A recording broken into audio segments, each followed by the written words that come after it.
Minnesota is home to 81,000 farms, covering 27 million of the state's 54 million acres, and dairy is the second largest agricultural business in Minnesota. And I have close ties to the dairy industry, especially this year. On August 24, 2011, I was crowned as the 58th Princess K of the Milky Way. Congratulations, ladies and gentlemen, your 58th Princess K of the Milky Way, Mary Zoronas! You are going to be representing the dairy industry for the next year in the state of Minnesota. And I can't wait to get out there and share my story and share the farmers of Minnesota's story.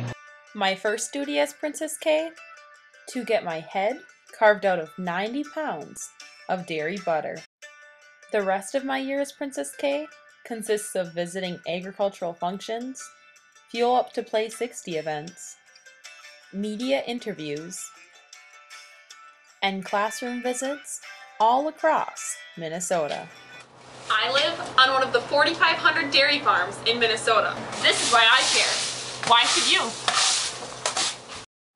Because with all of their milk production, cows produce another product that is vital to agriculture, manure. And manure can affect you in ways you've probably never thought about.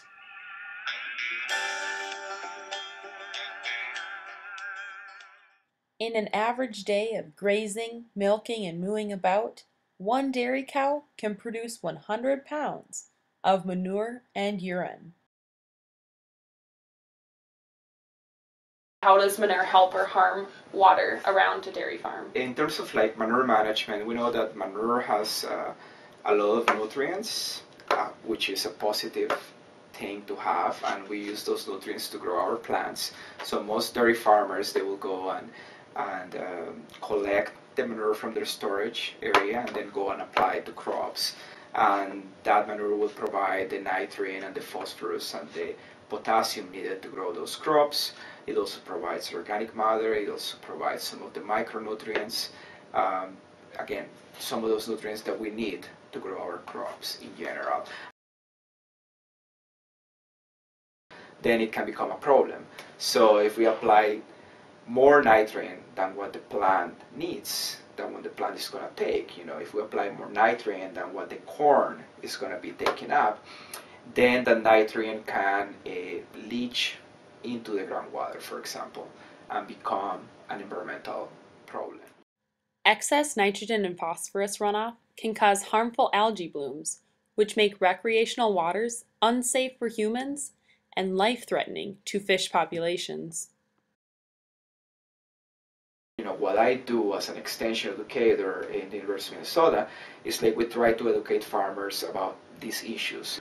How can we manage our nutrients so that we don't pollute our waters? Right, because dairy farmers can be drinking that water or playing in that water too. Exactly. Hi, Tim Zwaber. I'm the fourth generation to farm at this farm. We're 106 years old this year. We have dairy cows and we also raise beef, pork, and chickens. We are going to talk about manure management today. Right now I'm standing in front of a pile of manure. What kind of manure management techniques do you use on your farm, and how does composting help with your manure management? All summer we graze the cows out in the pastures, and so the cows haul their own manure. Then in the winter it's frozen, it snows, so we keep the cows in by the barn, and all winter long we clean up the manure, and when it's frozen we'll pile it up over in this area where I'm standing, and then we'll haul it out in the spring on the fields to give fertility for the plants to grow for the next year's feed production for the cows.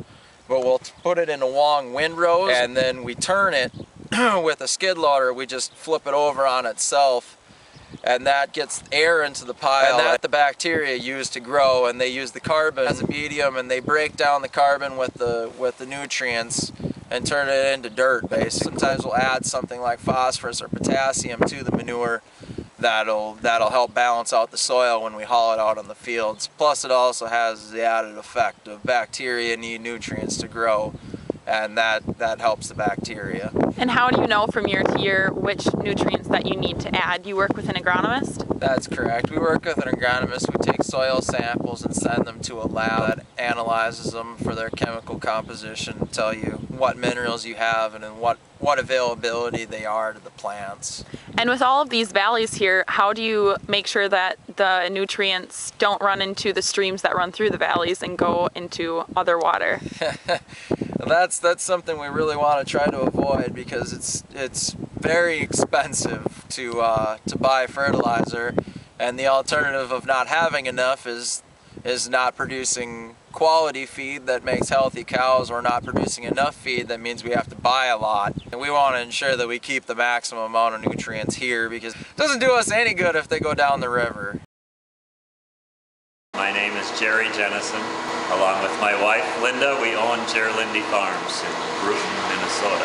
We have 179 dairy cows, along with approximately 150 heifers. So there's around 350 head total cattle. This is the smallest, one of the, if not the smallest farm in the country to have a digester. We are a pilot project to try to show that a digester can work at our size.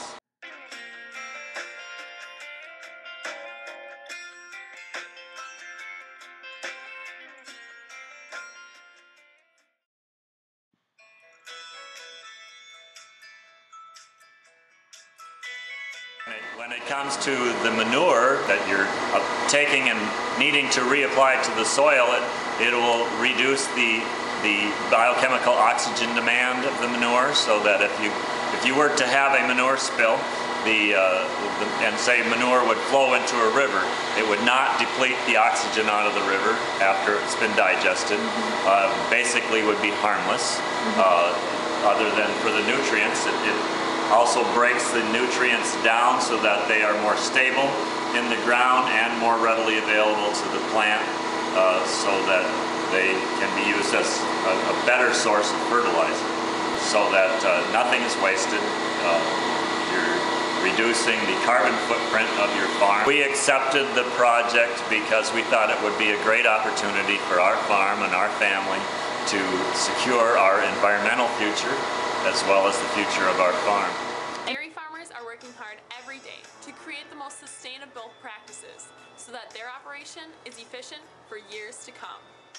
Whether it is by a simple soil test costing less than $20, or by other methods such as composting or anaerobic digestion, there are many ways dairy farmers can improve manure management to ensure our waters are safe from excess fertilizer pollution. Minnesota dairy farmers are working day and night to make sure their farms are the best they can be for future generations.